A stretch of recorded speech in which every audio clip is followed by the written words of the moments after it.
Harry and Meghan's secret Amsterdam weekend. Royal couple attend two boozy private parties and mingle with racy celebrities set to party till dawn and toured the red light district, reveals Alison Boshoff. With a rather knowing flourish, they call these parties sleepovers, and this one was at the invitation of Nick Jones, the boss of Soho House, the fashionable global chain of members clubs. Jones is famed for creating sleek, super private party palaces around the globe, and this celebration marked the opening of an outpost of the Soho House empire in Amsterdam, surely the European capital with the naughtiest reputation. Last weekend, however, was a particular milestone since the usual crowd of millionaires and celebrities were joined, in secret, by no less a couple than Prince Harry and his new wife, the Duchess of Sussex.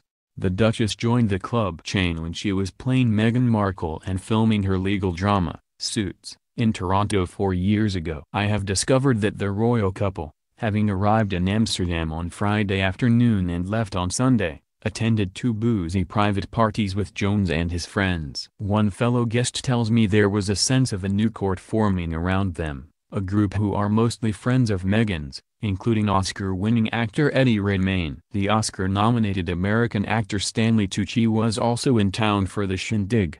A guest told me, on the Friday night it was more of a loose party, and Prince Harry and Meghan were circulating with everyone. Because she went to the opening of Soho House in Istanbul in 2015, it was a very similar invitation list, so she did know a lot of people. She spoke to everyone, and Harry never left her side. They looked absolutely in love. They were side by side throughout the night and sat on the top table with Jones. As the evening wore on, I think more people became emboldened to go up and talk to her. She behaved beautifully. There was lots of drinking. It was a proper party. Indeed it was. As a post on Instagram by Radio 1 DJ and party animal Nick Grimshaw makes clear, it was a big night. He posted video footage of fashion designer Henry Holland trying to sip his drink through a straw which was actually the stalk of a chili pepper, while loud music thumps in the background. The final stragglers left the Friday night party at around 5 a.m., although Meghan, 37, and Harry, 34, are thought to have gone to bed long before then. One waitress who served the royal couple dinner in the fifth-floor dining area said, "I was so shocked to see them there. They were like any other couple. They ordered food from the normal menu guests order from." What's fascinating is that the royal newlyweds were happy to mingle with some very louche celebrities indeed. Grimshaw, of course, is one of the biggest shakers on the London party scene. Others present are equally famed for their after-dark antics. Party planner Fran Cutler, who was behind all the biggest thrashes during the 90s Britpop era and is a great friend of model Kate Moss, was there. So, too, was PR guru Matthew Freud, in a grey velvet jacket. His grinning shadow for the night was movie producer and one-time employee Chris Thakier, best known as husband of Claudia Winkleman. While his wife presented strictly from BBC studios at Elstree, Thakier was propping up the Art Deco bar with Freud and a couple of blondes. So who else attended? TV and radio presenter Richard Bacon, famously fired from Blue Peter after taking cocaine. Of course, that was many, many years ago. Still, you have to wonder if this distinctly showbiz milieu isn't just an embarrassment waiting to happen for Prince Harry and his former TV actress wife. In contrast, Harry's older brother, William, and sister-in-law, Kate, spent the weekend attending the wedding of Sophie Carter, who is also one of Harry's friends, a rather more wholesome event. Newspaper columnist and TV presenter Giles Corrin was at the Amsterdam celebration and cheerfully name-dropped in the Times this week. He described how, having got drunk, he approached the Duchess. "Hi Meghan," I said when I found myself standing in front of her. "I can't remember how that happened. We've actually met before. My wife was a big Suits fan and came over to get a selfie with you." "Oh sure, I remember," she said, politely, because she can't have. It all sounds like jolly good fun, all the more so because, naturally, none of the invited guests had to pay a penny for their weekend of luxury. The royal couple, wisely, were not among those who took part in a conducted walking tour of the nearby red light district on Friday. Neither did they go on the lunchtime canal tour on Saturday, a leisurely affair which a picture posted by actor Douglas Booth reveals featured delicious-looking beef Wellington and plenty of wine.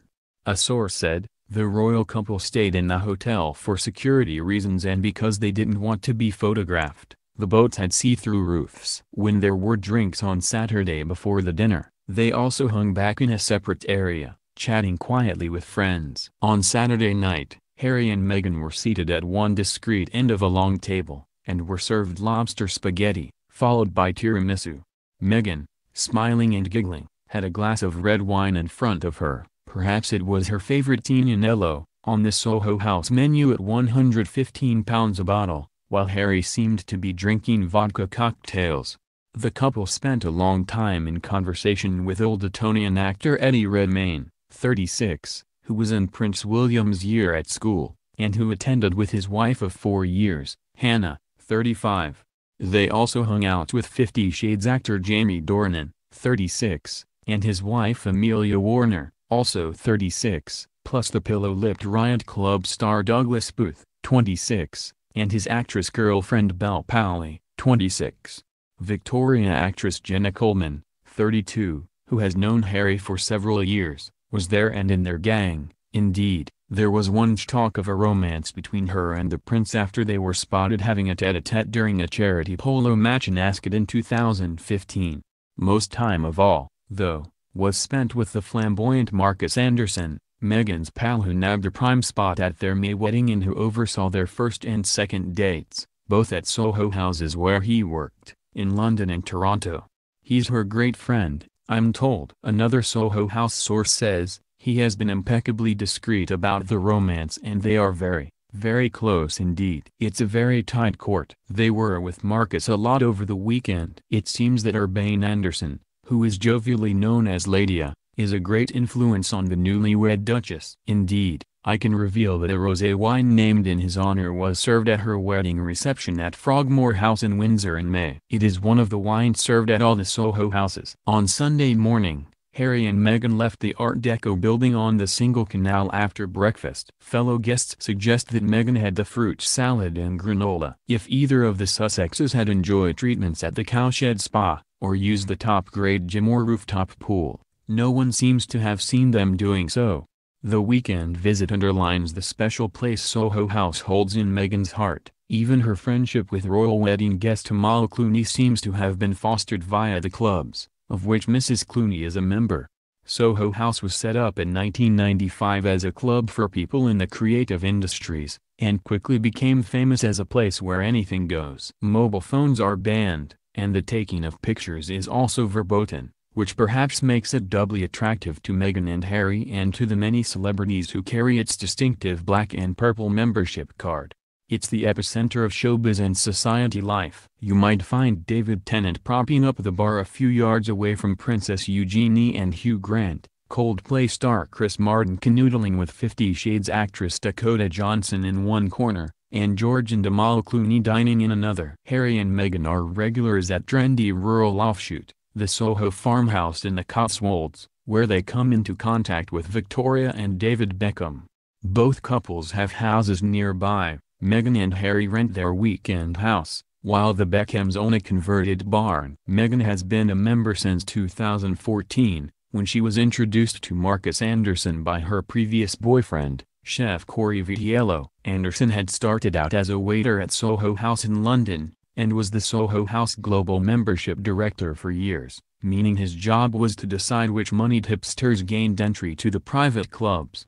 He moved to Toronto in late 2012 to help Nick Jonas open a branch in the city. A fun-loving sophisticate and the king of Soho House, he and stylist Jessica Mulroney, Meghan's best friend, formed a trio with Markle when all three were based in Toronto and enjoyed many nights out together. In fact, Meghan was on a holiday in Europe with fashion designer Misha Nadu and Anderson when she was introduced to Prince Harry in July 2016. Anderson took her for breakfast at the Dean Street branch of Soho House in London on July 5, and she thanked him on her now-deleted Instagram account.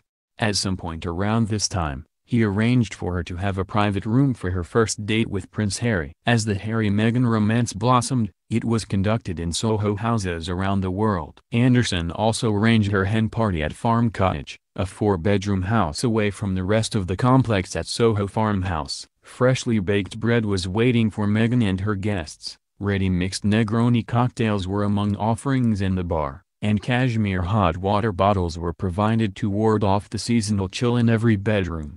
The party, held in early March, comprised Meghan, Marcus, Pilates instructor Heather Dvorak and Lindsay Jill Roth, who is Meghan's best friend from university.